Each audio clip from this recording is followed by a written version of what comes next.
Hello, everybody. Welcome back to the Mana Cave. My name is Ed. I'm Travis. And we are continuing on with our Guild Kit Showdown. Travis, who are you playing today? I'm playing the Gruul clan. The Gruul clan. And I am playing Orzhov. Now, may also be pronounced Orzhov, which, however you want to pronounce it, that's cool with me. There's going to be a graphic appearing on the screen right now. It's going to take you through all the matchups that we've both done and will be doing. After this particular match, the only other match we have to do for the first round is going to be Simic versus Selesnya. So this is the second to last first round match. And then we mentioned this before, because there is an odd number of decks in each of the two. Well, there's an even number in total. There's 10 decks in total, but each set of guild kits were 5 decks each. We're going to have what we did with the previous Planeswalker deck showdown. We're going to have a wild card deck from this particular set, which you guys are going to get to determine through just basically leaving comments or letting us know through Twitter or any of the social media.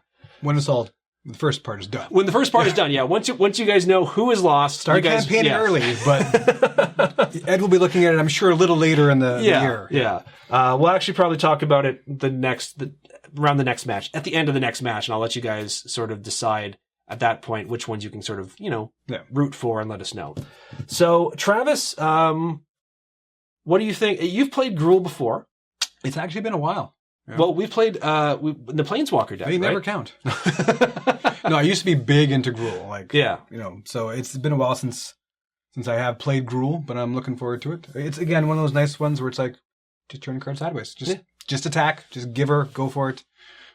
Hold your combat tricks. That's one thing I love about the green-red combo, or the green-red combination, I should say, is really good combat tricks. Yeah. And with Ravnica Allegiance, the Riot mechanic, which is copy of the enchantment that basically all your non-token creatures. Non-token. I hope I don't see it, because that is crazy. I played against that in drafts and stuff. Yeah. It is nuts when that can hit the board and sticks.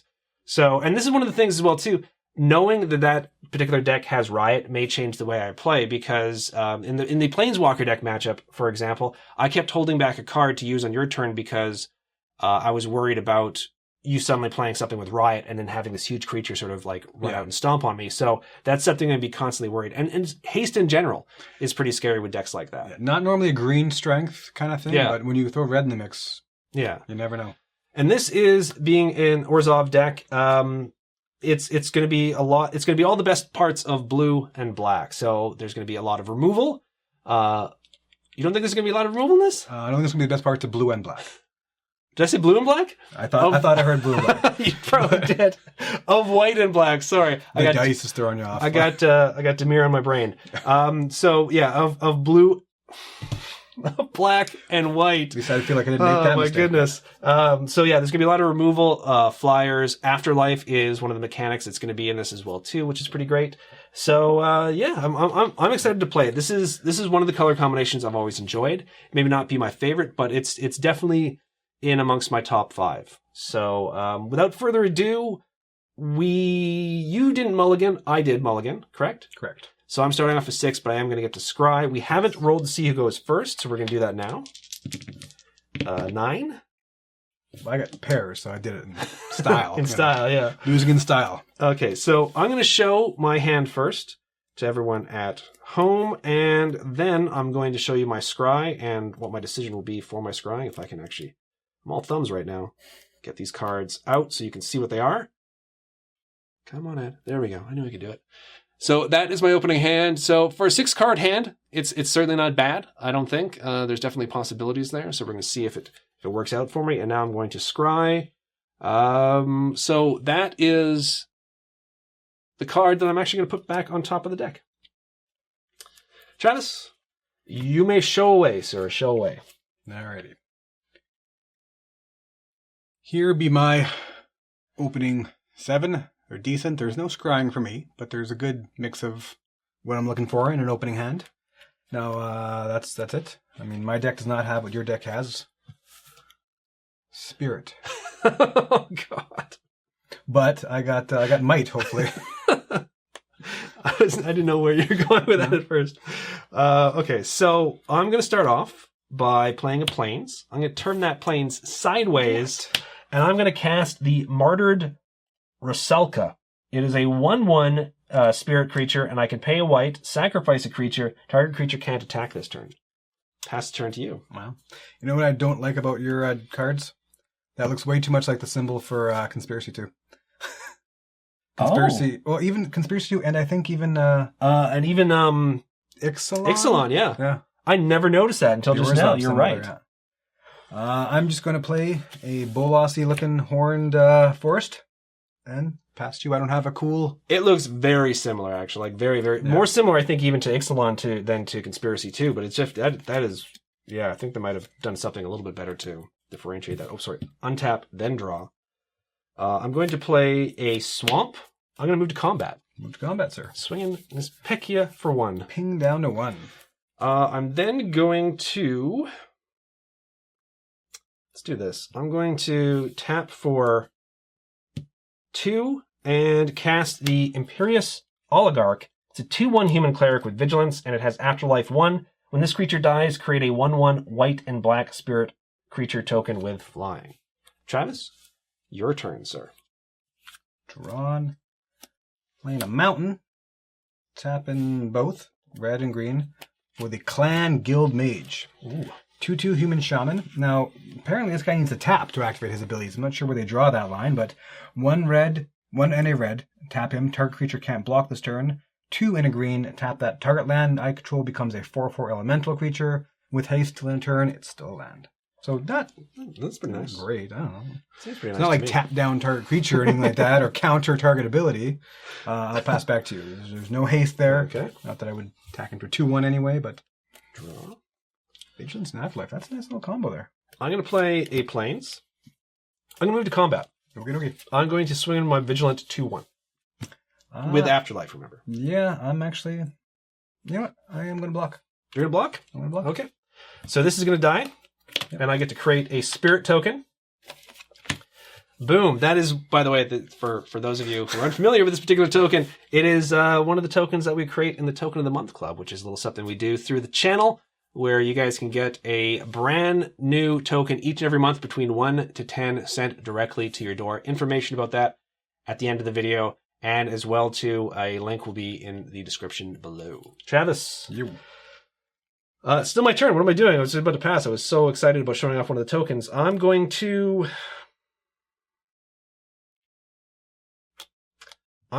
pay 2, including a white and a blue. And I'm going to cast Vizkopa Guildmage.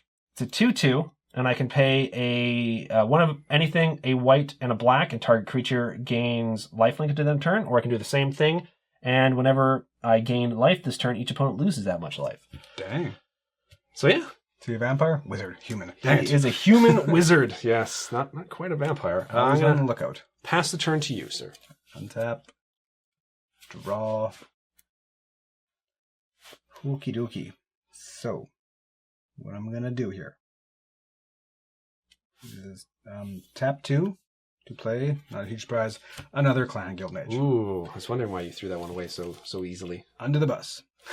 I'm going to play a Gruul Turf, and I will return Mountain. This is the right one, right? Yeah, enters the battlefield.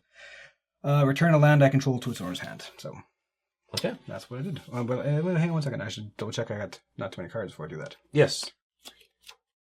6. No, I'm good. I'm good, apparently. Because you did play some stuff ahead of time. You know, just making sure. Yeah, just to be... There was something else I could have done if that would have resulted in me discarding a card, but I'll pass to. To me? Okay, so untap. Draw. I'm going to play a Swamp. I'm going to move to combat. Okay. And I'm going to swing in with Spirit. Okay. And I'm actually going to swing in with a 2/2 as well, too. So the Spirit's got flying. Mm-hmm.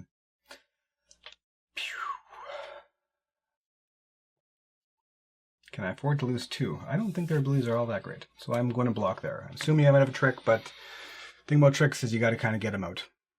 I mean, I could activate it to gain 2 life. No, I'm just going to... We'll just let it trade. So you'll take 1. Take 1. These 2 will trade. Do you have life? Link? No, did not have lifelink. Okay. I could have given it lifelink if I No, paid I understand. 3, I can't keep track of all these spirits and these. No, not spirit. No, it's just as flying. It's just flying. So my second main phase, I'm going to tap white and black, and I'm going to bring out Pitiless Pontiff. It is a 2/2 vampire cleric. I can pay 1, sacrifice another creature. Pitiless Pontiff gains Death Touch and Indestructible until the end of turn. Death Touch. Pass the turn to you, sir. Did not want Death Touch up in there. Okay. I'm going to play him out. Okay. I'm going to play this card. Okay.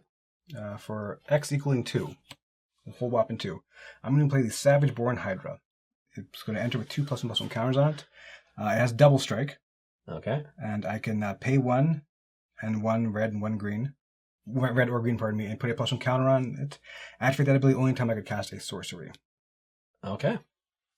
Okay, so that's my tapping out and passing you. Alrighty. Draw.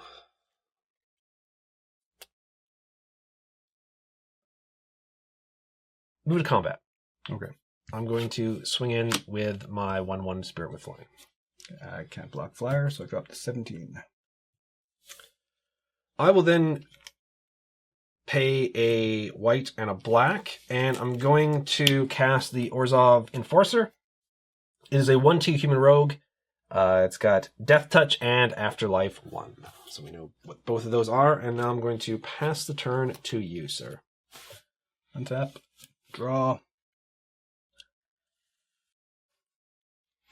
Okay, so what I'm going to do here is just talk it through, and I'll do it. Okay. Okay.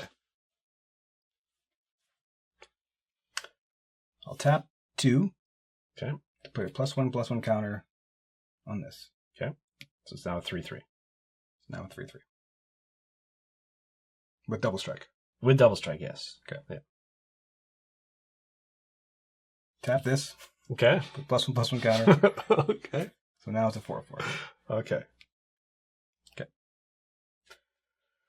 So now, the theory is, I attack. I do 4 damage first. Mm-hmm. So if he blocks with everything, I kill those 2 with the first 4, in theory. Unless I pay 1, sacrifice another creature, and give this Death Touch and Indestructible till the end of turn. True. I didn't read the indestructible part. Okay. Because then it would live to have the second round damage. Gotcha. Okay. So what I'm just going to do is play a Gruul Turf, return to my hand, pass to you. Okay. Yeah. No, I didn't realize the indestructible. That's actually, wow. Yeah, it's pretty Death crazy. Touch is good. Indestructible is insane. Yeah. Yeah. And it only I mean, you need a creature in order to, but you only need 1 mana and a creature in order to have that go off. So, interesting. I'm going to play a Plains. I'm going to move to combat. Okay. I'm going to swing in with my 1/1 Flying Spirit. Can't block flyer. Spirit. Drop to 16. I'm going to pass the turn to you, sir. Big turn coming up here. Not really. Okay. Tap those 2. Cast the Giant Soulflage. 4/1 Trample Haste Shroud. Now, like, I can't even. He has Shroud. I can't even give him any kind of a buff. Yeah, it's not like Hexproof where it's a one-way. So I literally attack. You block with your 1/1. Yeah, because Shroud is how. What's the description of it? Shroud is this creature can't be the target of spells or abilities. Yeah, and that's period. Not like Hexproof where it's like your opponent's spells and abilities. So and Death Touch isn't an ability. It's just like an effect. Static effect. Yeah, static effect. It does have trample though. So okay, so you're swinging with that. Yep. I'm actually going to put the 1/2 with Death Touch in front of it with Afterlife 1. Okay, so damage. Damage, yeah. So I'm still taking 2. Yeah. Puts me down to 18. And this is going to die, and then I create another spirit token. Yeah, spirit creature. Yeah, creature token with flying. Okay. Can I say that Death Touch, Indestructible, entirely unfair. There's literally no way to get past that. Extremely unfair. Well, I mean, if you have straight up removal, but even then, it's like I only need to keep deck. one. Yeah, I need to keep one up. Yeah, I mean, if you have like Rabid Bite or something like that, I guess. So. Well, even then, Indestructible.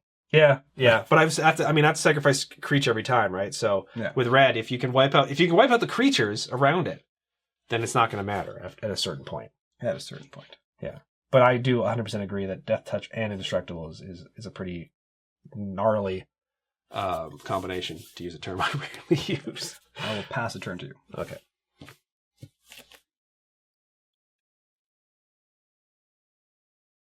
Move to combat. Okay. Swing in with my 2 flying spirits. No way to block them, so drop into 15. Hey folks, Ed here, and I'm just pausing the video briefly to point out something which I'm sure a lot of you have already noticed. Since I did swing in with 2 1/1 creatures there, Travis's life total should now be 14 instead of 15. Now, normally, for the sake of 1 point of life, I wouldn't stop the video and do sort of a voiceover commentary like this. However, there's going to be a point later on in the video where I'm going to call back to this particular moment. So, even though a mistake was made here, by the end of the video, it will sort of have worked itself out. So don't worry about it. We will see how the rest of the game progresses, and I will stop the video once again when we get to the point in which I'm talking about. Alrighty, that's all for now. Let's get back to the gameplay. I'm going to play an Orzhov Basilica. Enters battlefield tapped, and when it enters the battlefield, return a land you control to its owner's hand. I'm going to return a Plains, and I can tap this for white and black. Pass the turn to you. Trying to think if I want to do something on the end step. Ironically, both of the Clans Mage that I threw away earlier, that can't block right now, would be huge. But at the time, I was like, they're good trades. I had 2 of them. And I hadn't shown you the Pontiff at that point as well, too, right? So you didn't have that information to make your decision. And I had Double Strike in my head. I had, other things. Jesus, it feels silly to waste this, but I'm going to tap 2. This is dangerous. To cast Pit Fight. Target creature I control, it's instant, which is why it's slightly better than Prey Upon, but target creature I control fights another target creature. So I'm going to target one of your tokens, just because I'm going to keep taking 1 in the air. Yeah, I'm going to, just for the giggles of it, I'm going to sacrifice that. So this has Indestructible and Death Touch at the end of turn. Not that it's really going to matter, but just in case. Okay, so my turn. Untap. I'm going to take the spirit token from my graveyard and put it to the side because it doesn't go to the graveyard. Well, it does, but temporarily. Okay. So that puts me at 4/7. So we're going to tap for 1, 2, 3, 4, 5, 6. Okay. 2 green, 1 red, 3 of anything. To cast the Ravager Worm. It has Riot. This creature enters the battlefield with my choice of a +1/+1 counter or haste. I'm obviously choosing the counter because there's no point in attacking with anything that can easily get indestructible. Mm-hmm. So when it enters the battlefield, choose up to 1. Ravager Worm fights target creature you don't control. Destroy target land with an activated ability that isn't a mad ability. I'm not really going to destroy land because it's not my thing. Again, I'm going to have my 6/5 fight.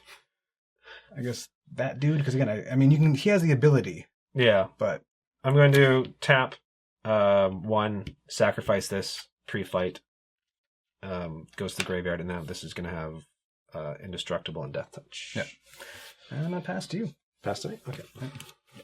See, this is what you have to do because you're now wearing away the creatures that I have, which I have the ability to use to tap for these things. So. Or to make this Indestructible and Death Touch. If not for that Afterlife, I'd be in a much better position. Play Plains. I'm going to tap for a white and a black. 2 black. And 1 floating. And then 1, 2, 3 more. So 2 black and 4. Yep. And then I'm going to cast the Pontiff of Blight. It is a 2/7 zombie cleric. It's got Extort. When you cast a spell, you may pay either white or black. If you do, each opponent loses 1 life and you gain that much life. Other creatures you control have Extort. If a creature has multiple instances of Extort, each triggers separately. Maybe I should have destroyed that land. So now I have one land left up. I'm not going to swing in because I'm not insane, and I'm going to pass the turn to you. Now, neither of these have trample? Okay.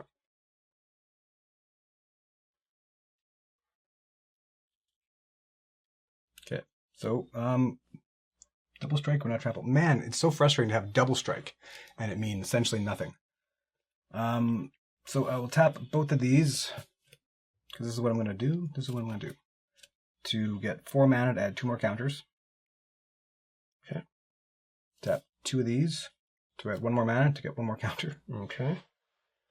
Just setting up for a big loss, that's all. And then I am going to play Gruul Turf and bounce a mountain. Okay. Now, the more this goes on, the sillier it is. But if I attack into that, you can give indestructible death touch and kill one of my 2 guys.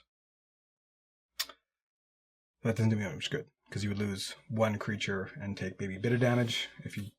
No, because you can still block, and then... Yeah, no, I gotta hold off. Pass 2. Pass to me? Pass 2. And this is what's going to kill me, is being, apprehensive. Okay. I have a little bit of math to do for a second here. Let me see here. I'm going to play a swamp first off. Okay. I'm going to tap for 2 to play Vizkopa Guild Mage. We saw it before. So just as a reminder, it's got 1 white, black, target creature gains lifelink at the end of turn, or whenever you gain life this turn, each opponent loses that much life. So I cast this, extort triggers 3 times. Oh, jeez. So what I'm going to do while that's on the stack first is I'm going to pay, not all black, because that's insane. I'm going to pay 3 to trigger his ability of whenever you gain life this turn, each opponent loses that much life. Then I'm going to pay 2 for 2 extort triggers. Okay. So I'm dropped from 15 down to 13. We're doing this now? Yeah. Okay. I'm going to gain 2 life, and then you'll lose an additional 2 life. So I'm up to 20. Down to 11.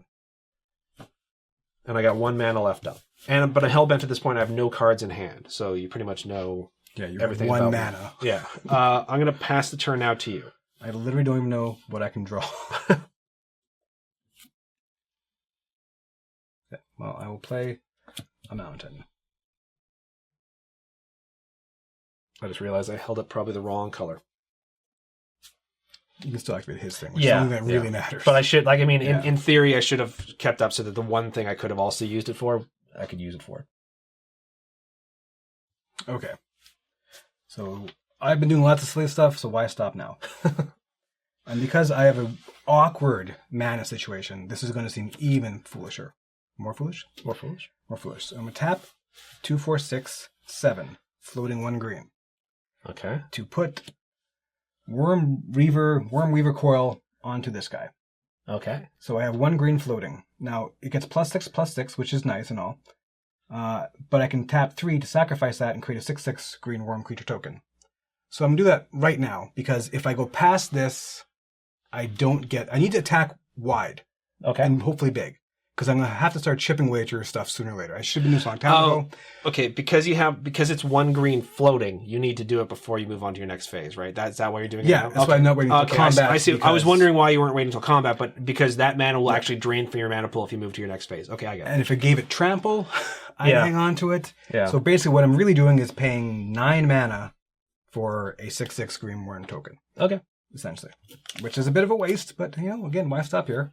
Okay.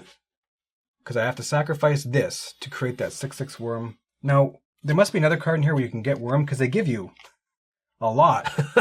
So I'm either missing what I'm doing with that, or something else is going on. So I played it, sacrificed it. I also thought as well, too, that you'd had to sacrifice the creature, not the enchantment, but you sacrificed the enchantment. Okay, yeah. I see. So now the worm has summoning sickness. Yes. Okay. So I'm still not quite where I want to be. Okay. So I will pass to you. Okay. Now I'm basically just giving you time. Your board is so beefy compared to mine. But I'm giving you time to draw more creatures to Yes. play. I'm giving you time to draw a removal spell, which will just shut things down. But with indestructible and no trample, and you drew a removal spell. So there's no great position for me to be in. And indestructible hurts me. Death touch hurts me because I can't even get a fight spell going. which I had 2 fights that I couldn't use on the one creature because of the indestructible thing. Okay. So what I'm going to do is I'm just going to set up my mana here so that I'm not going to make a mistake. Okay, so I'm going to pay, tap this for white and black, tap these for white and black, and I'm going to cast Ghost Council of Orzhov. It's a 4/4 legendary spirit creature, and when it enters the battlefield, target opponent loses 1 life, and you gain 1 life. Now, I can't really use this ability to full effect. It'll be better because now everything extorts, right? All 4 of these extort. Yeah. So, I am going to tap 3 and pay for 3 extort triggers. So in total, you're losing 4 life, and I would be gaining 4 life. So when he enters the battlefield, target opponent loses 1 life. Okay, so 3 extort triggers and 3 that extort 1. triggers and Gotcha. that, and then leave up 1 white mana. Dropping to 7 from 11. Okay, and then I'm going to go up 4 in total, so I'm going to go to 24. I use this die here. So I'm going to go to 24. Now, it also has pay 1, sacrifice a creature, exile Ghost Council of Orzhov, return it to the battlefield under its owner's control at the beginning of the next end step. I'm now just going to pass the turn to you. So much mana finally, and really not much to do with it.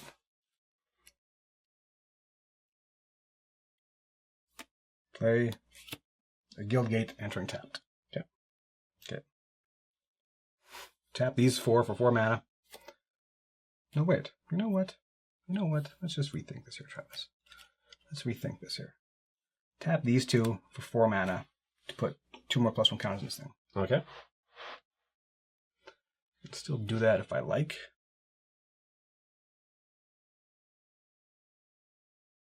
But I don't like.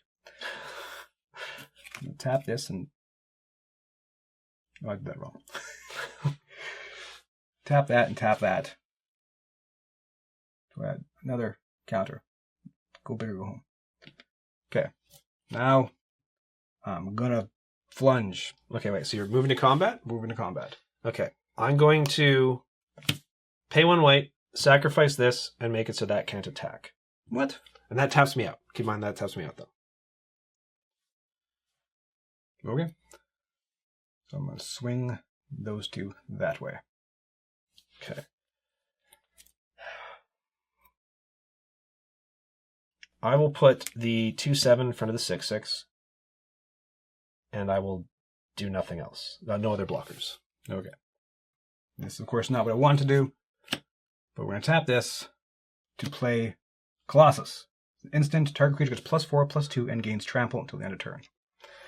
So I will put that in the worm. Doesn't do me much good because you still have enough, I think, almost for lethal next turn. But it gets +4/+2? Yeah, but you have more than enough life. So 10, but I'm taking 3, correct? Yeah. And this dies, And which removes the extort ability. It was more the double strike that I was obviously going for with the and trample.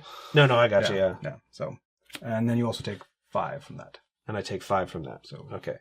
So 10, 7, 3, 5, 8 in total. So this would have been a 14.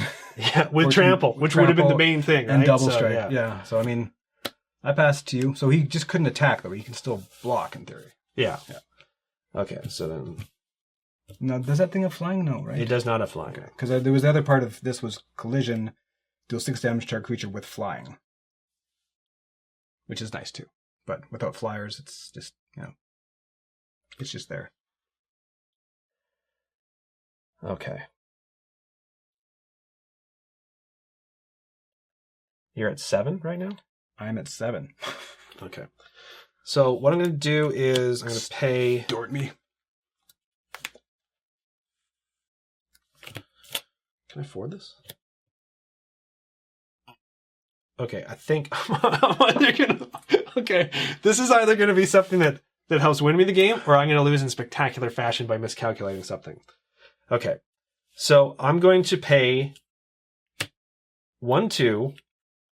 3, 4, 5, 6 in total. I'm then going to cast Ethereal Absolution. It's an enchantment. Creatures you control get +1/+1. Creatures your opponent control get -1/-1. And then I can pay 2, 1 white, 1 black, exile target card from an opponent's graveyard. If it was a creature card, you create a 1/1 white and black spirit creature token with flying. Okay, so now what I'm going to do is I'm going to move to combat. Okay. And I'm going to swing in with I'm going to swing in with everything. So this, because of this enchantment, it's a 3/3, it's a 3/3, it's a 5/5. Okay. I'm going to block with my Hydra there. Okay. I'm going to pay 1 to exile this and return it to battlefield under its owner's control at the beginning of the next end step. Hello again, folks. Once again, this is Ed, and I'm putting a pause on the video for just a moment here while I point out a mistake that I'm about to make. Now, the Ghost Council's special ability requires not just 1 mana to be paid, but for a creature to be sacrificed. So in order for me to flicker it out and have it come back, I would have had to sacrifice one of the attacking creatures. I wouldn't have been able to do that because I needed to do the 6 damage to Travis in order to do the extra point of damage to get him down to 0 once the Ghost Council comes back. However, if you remember earlier in the video when I paused it, Travis's life total should technically be 1 less at this point. So even though I now make a mistake here, the life totals, the way they should have been, would have resulted in pretty much the same thing, a win for me in the end. So even though, yes, I realize this is kind of a bit of a blunder on my part and I'm not paying the extra sacrificing cost, it really does sort of work itself out based on the mistake that happened earlier on in the game. So sorry guys, forgive us for making these mistakes, but I do want to point them out because I know you folks will have noticed, and I wanted to let you guys know that we noticed them as well, or at least I noticed them as well during editing. So anyways, back to the game right now. Okay. So you take 6. I take 6. Down to 1. End step triggers. It comes back into play, and when it enters the battlefield, target opponent loses 1 life, and I gain 1 life. Well, at least my misery's over. Okay. I was worried that I was miscalculating that, so I thought... So frustrating having big creatures and death... Because I can live through Death Touch. I'm fine with Death Touch. Is Death Touch indestructible? The pitiless Pontiff MVP of that one, because otherwise I would have been crushed. Yeah. Absolutely crushed super early on. So it was one of those weird ones where you get the right creature out on the board and it can change sort of like the battle. I blew through 2 Guild Mages, which would have saved my bacon. But keep in mind, you didn't know. No, you didn't know I had that in hand, right? And things would have been way different if you knew I had that in hand. I knew there was a lot of Death Touch in there, but again, Death Touch I'm cool with, you know? It's indestructible. That's like, just don't. Just don't. Also, I mean, like, I ended up having enough smaller creatures or, like, creatures that I could sacrifice on the board where it wasn't an issue, but you were slowly starting to whittle those away. With fight spells that wouldn't work on that dude because of the Death Touch. I even had First Strike in play. Yeah, and as well, too, I was hellbent, so, I mean, I was basically top-decking good cards over good. So it's difficult sometimes when all those things sort of fall into place. So we're going to move on to the second game of this match, though. And you have another chance to get a big W. And so we'll be right back with that. And we're back with the second game of this match. Travis, you did not mulligan. No, whether wise or not, I didn't. Well, I had to mulligan down to 5. So I do get to scry, which is always nice, but I'm down to 5, which is not great. And I ran out of cards super early in the last game, starting off with 6 cards. So starting off with 5 cards, I don't know. I don't know what my chances are. Unless things change, you're going to have time. Oh, really? Yeah. Okay, well, that's good to know. That's good to know. Now, you lost the first game, so you get to show first, and you're going to have to go first. So I will bow my head to you. Indeed, sir. So there would be my opening hand. Not very exciting, but hopefully a responsible choice. Upward inflection. I don't know. Okay, so this is my opening hand of 5. And I'll show you what I scry in just a second, but I'm kind of hoping I get something good with the scry. But, you know, for 5 cards, it's not the worst. This is... Okay, so that is the top card, and I think we can all agree this can go on the bottom, folks. So we're just going to go ahead and put this on the bottom of the deck. And Travis, you may kick things off. I'm going to kick things off with a Gruul Guild Gate. Taps for green or red, and enter tapped. Cool. Yep. Cool. Pass 2. Pass to me. No play shenanigans. Draw. I'm going to play a swamp. Pass the turn to you. Super quick and easy. Okay, this will seem silly. I'm going to play Gruul Turf, bouncing the Guild Mage, Okay. entering tapped, and passing back 2. Guild Gate, right? Guild Gate, yes. Turf for Gate. That's what I got there. Okay. I'm going to draw.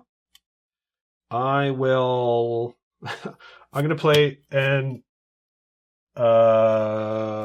misread that card. Screw it. I'm going to play an Orzhov Guildgate, and it's going to enter the battlefield tapped, and I can tap it for either white or black, and I'm going to pass the turn to you. Ooh, setting things up here. Yeah. Okay. Screwing things up here. Yeah. Now, not to tip my hat. Hand. I don't have a turn 3 play. Painful as that is to say. So I will replay that Gruul Guild I was Gate. going to say, we know at the very least we know you have a land. So. Yeah. Well, I'm definitely 1, 2, 3, 4, 5, 6, 7. I'm still good. Okay. Pass back to you. Pass back to me. Okay. So I'm going to tap for 2, including a black and a white, and I'm going to cast Imperious Oligarch. It's the 2/1 with Vigilance and Afterlife, which we saw before. I'm then going to play an Orzhov Basilica. Enters battlefield tapped, and when it enters the battlefield, return a land you control to its owner's hand. Return the swamp to my hand. I still don't love those lands. I don't love the fact that they, at first so glance, similar. you can mistake them for the Guild Gates. Yeah. And play the Guild Gate by accident. Anyways, I'm going to pass the turn now to you. Okay. I quite like them probably more than most people do. It's just that, they can be a little bit tricky to play around sometimes. So, okay. Playing a mountain. Then I'm going to tap for red, green, 1 of anything, for the Rumbling Slum. It's a 5/5 elemental. At the beginning of my upkeep, Rumbling Slum deals 1 damage to each player. 5/5 for 4, otherwise, that's all. No haste, no riot, no nothing. Pass to you, sir. okay. Untap. Draw.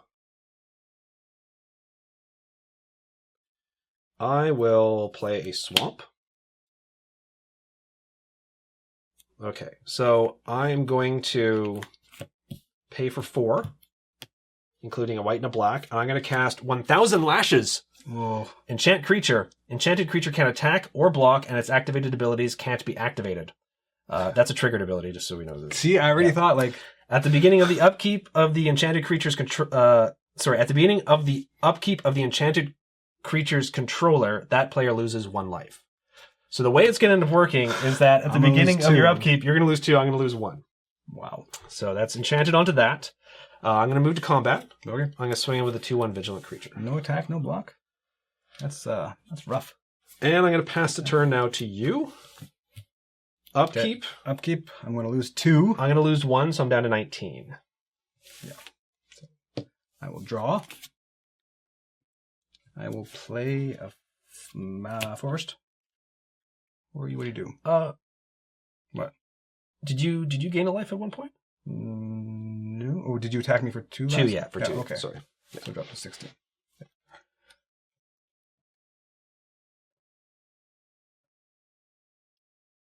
Sure, we'll go with you. So, oh no, I'm short 1 for him. I am short 1 for him. So, I'm just going to tap 1, 2, 3, 4 for the Gore Clan Rampager. 4/4 with Trample. And, Blood Rush. That's what that was. Oh, okay. So I could have paid a red and a green and discarded that, and target creature got 4/4/4 and Trample. Okay. I thought that was like a activated ability after the fact. Otherwise, it's just a 4/4 Trample for 4. No haste. Pass back to you. Okay. Keep that. Keep there. 4/4. It's a big ass creature. I'm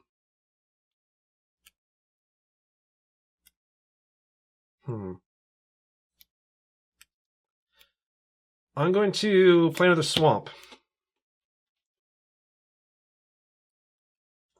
4/4, and it's got trample? Yeah. It's not a 5/5. Which would be nice. Okay, so I'm going to do this. I'm going to pay a black and a white and I'm going to cast Final Payment. As additional cost to cast a spell, pay 5 life or sacrifice a creature or enchantment. I'm going to pay 5 life, so I'm going to go down to 15. Hello again, folks. Yes, it's Ed once again with a bit more voiceover commentary to talk about a mistake that was just made. When I paid the extra 5 life for the spell, my life total should have gone down to 14, not 15. This, in the end, is not really going to have a significant impact on the game, unlike in the very first game. However, I do want to point it out more specifically because, weirdly enough, this is the exact same life total mistake that was made in the first one. Instead of going down to 14, a life total went down to 15. I thought that was really bizarre. It certainly wasn't planned, but I wanted to point it out for you folks at home. Okay, now, back to the game. And it's destroy target creatures. I'm going to destroy the 4/4.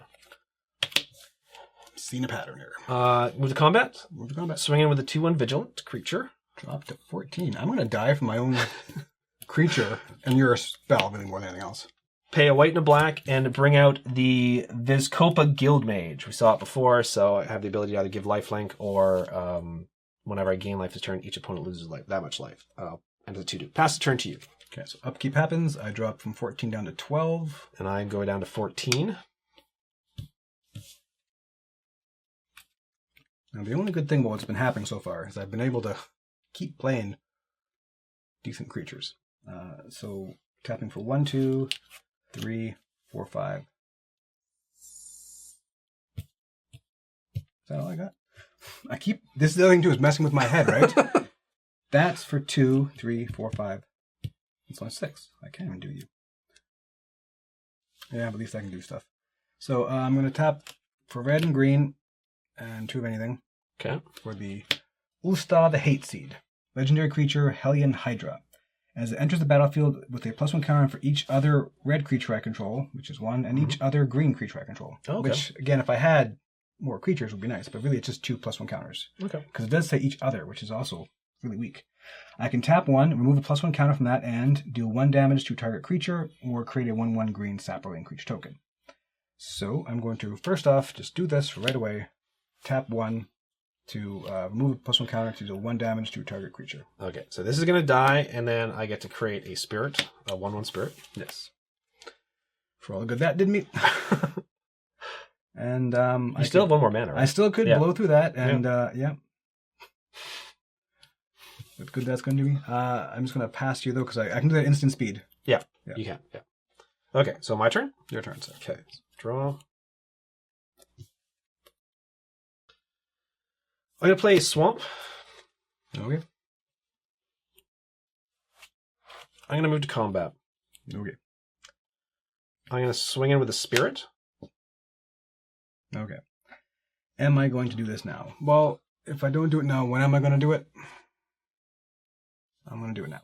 You may have something to respond to it, but I will remove the last counter from him to do 1 damage too. Okay. So unfortunately, he goes to the bin. So the Spirit dies.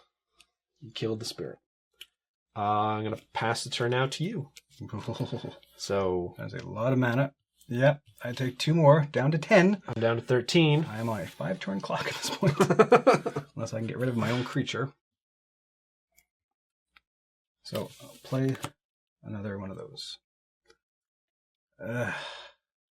So I am going to tap for 7, hopefully getting 1 creature to stick. For Bobby Gormus. Gormus? He's a 6/7 legendary creature Cyclops. 6/7 with trample. When he deals combat damage to a player, play a +1 counter on each creature I control. Wow. Again, if I had a full board, that would have been pretty nice, but I also just need him to survive. 1 creature to stick would be nice. That's not around and killing me and not doing anything. Yeah. No haste, so I pass back to you. Okay. So, draw. I will play a Plains. Now, on the plus side, Travis, that is going to stick. With 1,000 again? I'm going to tap for white and black. No, it's not 1,000 lashes and a black. And I'm going to cast Pillory of the Sleepless. Enchanted creature can't attack or block. Enchanted creature has, at the beginning of your upkeep, you lose 1 life. So, I know. I am just flabbergasted would be the word, but whatever. At this point, whatever. I'm gonna move to combat. All right, make it quicker. No, pre damage. You can give him lifelink too. I'm going to I'm going to give that lifelink. So swinging for 2. I'm going to gain 2. I'm going to go up to 15. So I will drop to 8. I think I'm 1 off. So then upkeep, right? Yeah, untap upkeep. I will drop 3 down to 5. I'm down to 14. I think I'm 1 mana off. Dropping. I can't even find 5, let alone dropping to it. There's my 5. Okay. I'm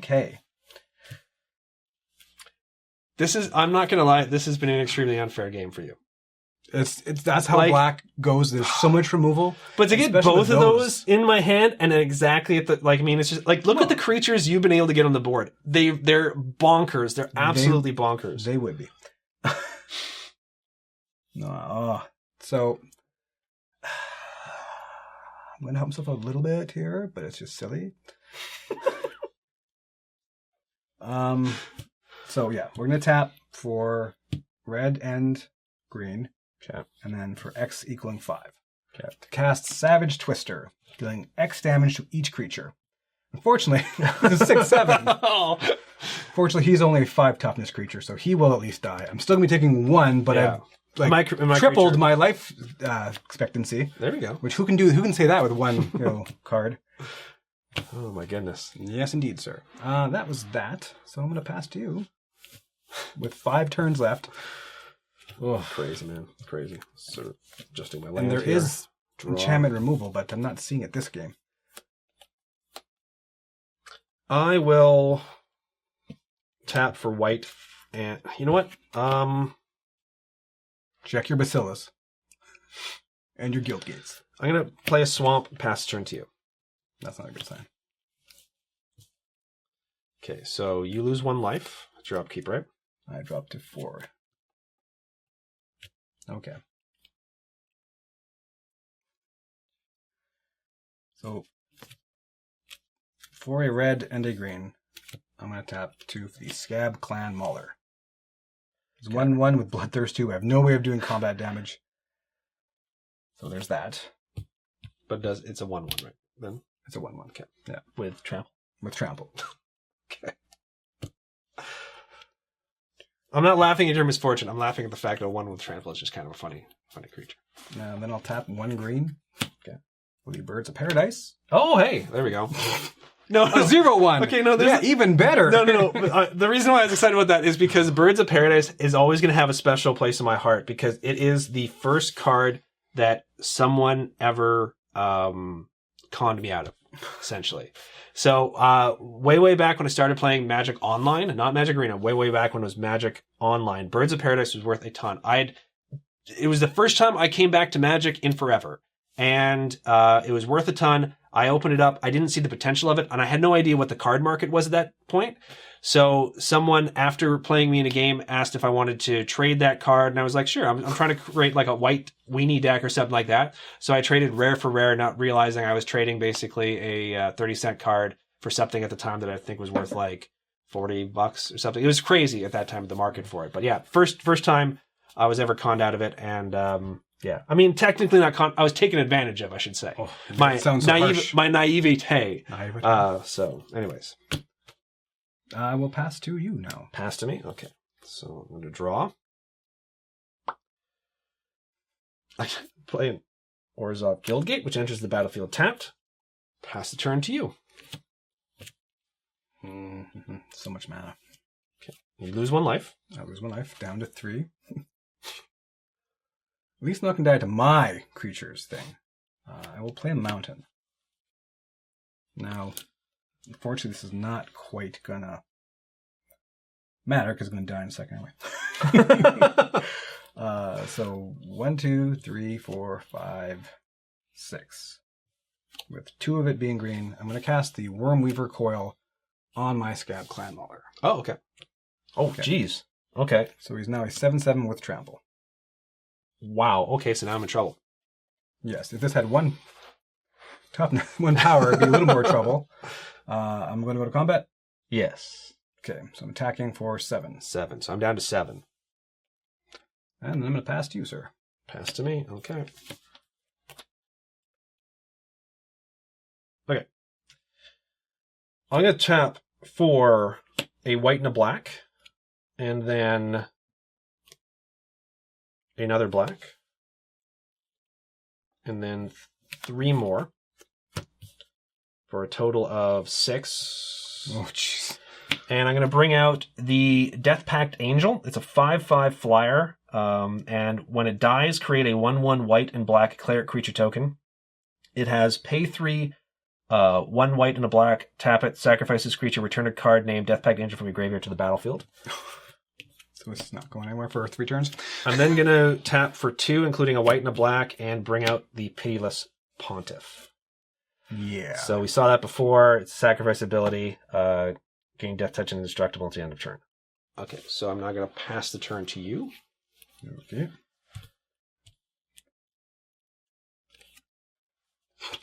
So you lose 1 life. Okay. Sorry. Untapping there. When we go to combat? Yeah. So, I mean, it's bizarre. I mean, oh wait, I'm at 7, not 17. There we go. And that's a 7/7, correct? 7/7. And it's got trample. Does that thing give it trample? Yes, it did. It did give it trample. No, it didn't, but he already has trample. He already, and that's right. He's a I was 1/1 with trample. mocking it before because he's 1/1 trample, but now that's super important. Okay. Man, because I'm so worried about you pumping that thing up. Okay, this is what I'm going to do. I'm going to put the Death Pact Angel in front of it. Okay. So 1 damage will sneak through. 2, right? Because it's a 5/5, and that's a 7/7. It's a 7/7. Yes, 2 damage. So 2 damage goes through. So I'm at 5 now. Okay. This dies, and I'm going to create a cleric that I think they gave me a token for. Okay. And I'll play a better thing to play on, when you have more life. If I can, yeah. 1, 2, 3, 4, 5, 6, 7. For the Protean Hulk. Ooh. It's a 6/6 beast. When it dies, I search my library for any number of creature cards with converted mana cost 6 or less and put them on the battlefield, then shuffle your library. Not really going to come into effect, unfortunately. And then I'll just play a Guild Gate. I am Hellbent. As am I. My turn? Your turn, sir. Okay. Draw.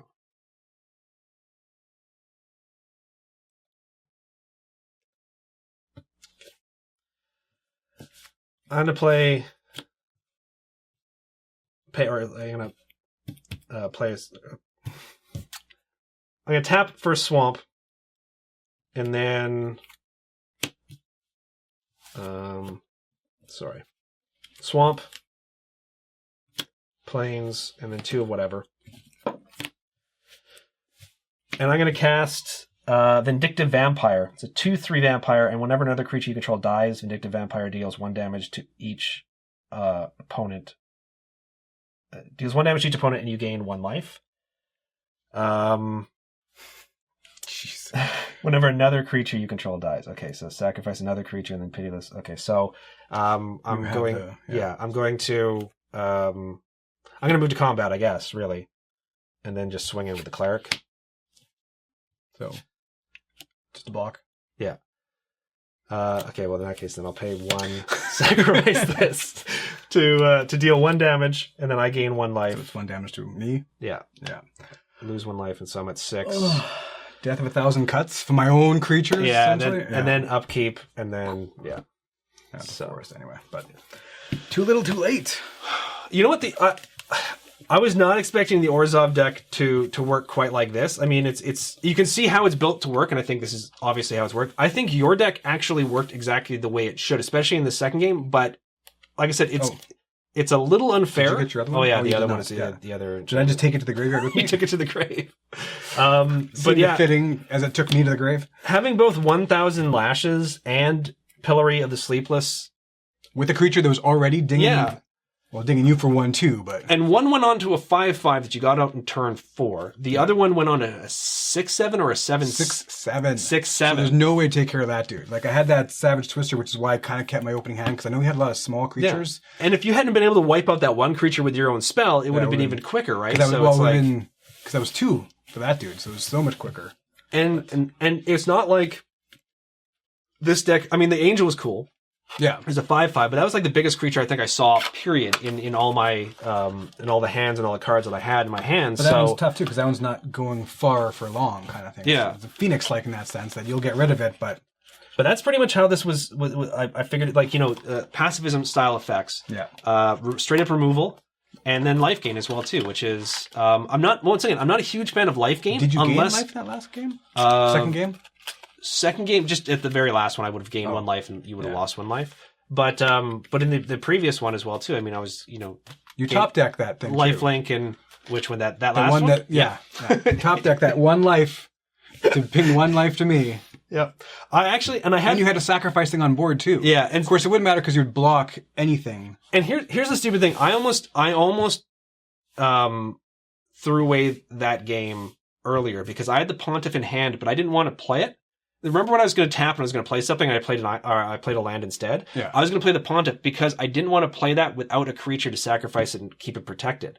And then all of a sudden I was like, when you cast that enchantment, I'm like, I'm dead in 2 turns. Yeah. If I had brought this out and just started swinging in, which what I should have done to begin with.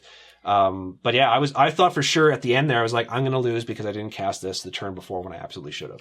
I think there's at least, I think it's a 2 of creature in this with trample 4/4 that if you deal combat damage to a player, destroy target enchantment or artifact.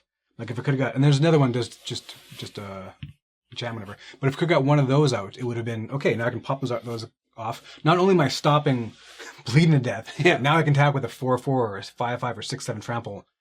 But did not see those cards. And like I said, it's practically unfair for me to have had both of those in hand. You know how many times have I had built to last? The built to last veteran motorist, yeah. So I mean, like, and that's how it works out sometimes. Games of right? chance and skill. Exactly. Yeah. So I mean, I wasn't going to pass them up. It wasn't like I wasn't going to cast them because I was like, well, this seems unfair. I'm not going to cast this. But yeah, it's pretty much that's the way this deck works. So this deck worked out better than I thought it would because I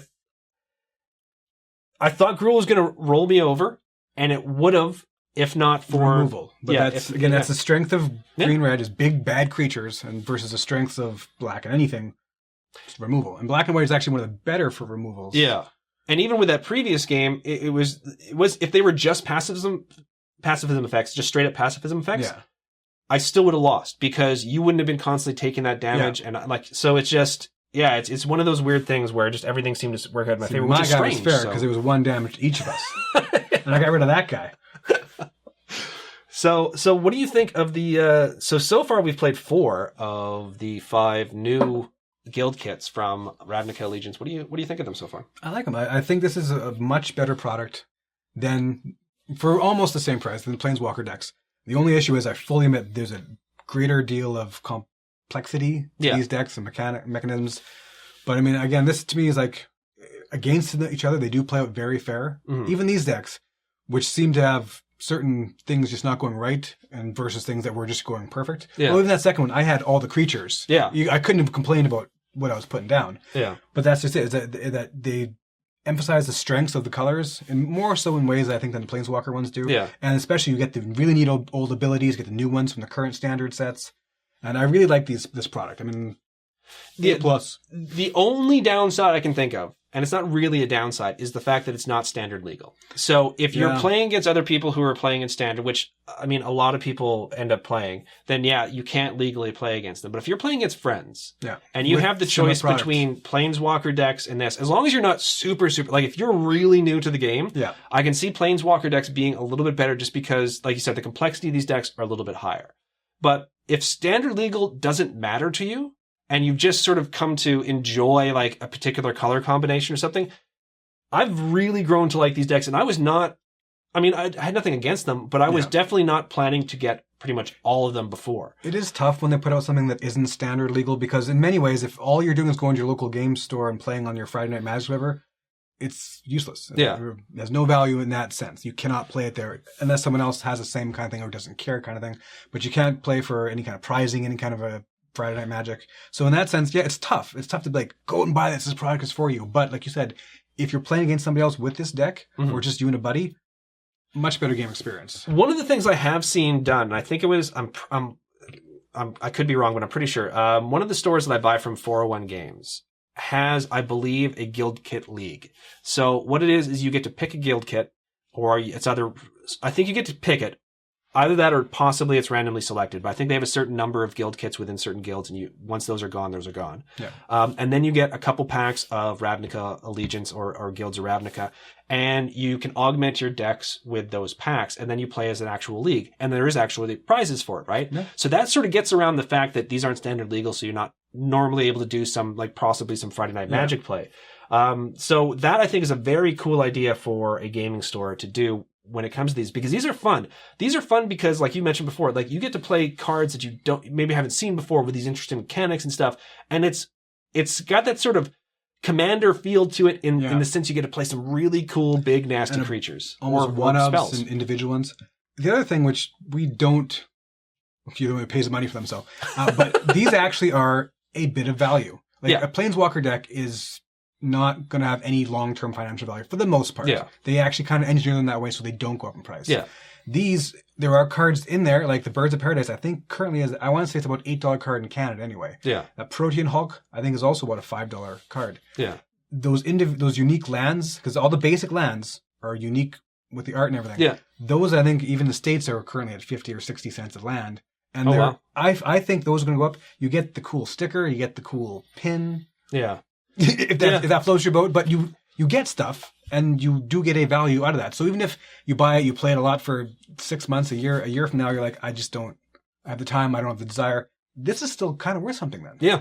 Whereas a Planeswalker deck. Yeah. Like even, one of the things that you're doing, or you're thankfully not doing it until after we're done the showdown, but, it's something that you were planning on doing and you've sort of convinced me to do it myself, is taking one or two of these decks and converting them into a commander deck, because it's a seed. A lot of the cards in this there's only singles of. It's almost like a singleton deck. Yeah. There are a few multiple copies of a few ones, but even then they're not the more powerful ones. But you could easily or relatively easily convert these into commander decks within that sort of guild flavor, or combine two of them together and go add in a third color or something if you wanted to. Now we still have two decks that we haven't played. Selesnya from the first set of Guild Kits, and Simic from this one. So I sort of like made a executive decision that I was going to play Simic. I know you enjoy Simic as well too, but I really enjoy it, Travis. So it's fair enough. How many Simic commander decks do you have? That's not the point, really. That's not really the point. I play Simic. I built one. It's awesome. I play Simic in Magic Arena. Yeah. So, and I've played your Simic commander deck, so awesome. It's almost like it's that other one, in Spirit and Mind. The old Merfolk one. Yeah, which I liked. I quite liked. So that is the last matchup remaining in the first round of the Guild Kit Showdowns. After that, you guys are going to have a chance to sort of let us know as to which of the decks that lost that you'd like to see brought back as the wild card spot, and then we can just continue on like it's a regular tournament after that. So, I'm really enjoying it. Some of these matches, not these ones, other than the fact that we've been talking for quite a bit here, can go on for quite a while. Yeah. The Dimir one, the Dimir Boros one, actually was broken up into two videos because otherwise it would have been a single video that ran in over, I think, 2 hours or something. So these ones I don't think went on quite as long, but yeah, so just buckle in sometimes. These ones may either be split up into two separate videos or could be like hour and a half, which happens. So as long as the gameplay is something you guys enjoy, we're going to keep doing them. So Travis, do you have anything else you'd like to say? No. I mentioned the Token of the Month Club a bit earlier. There's going to be a link at the end of the video. There's going to be one in the description. It's going to give you more information. Send through Patreon. This month, if this is still February when this is released, the token is going to be Ooze tokens. And then in March, it's going to be treasure tokens. That's going to mark the end of the first year. And then that's going to mark the end of the first series of Token of the Month Club tokens. So we're going to go on to a new series, and some things may change up after that, but I'll let you guys know when I know a little bit more. So that's it for now. Thank you guys so much for watching, and we'll see you all in the next video.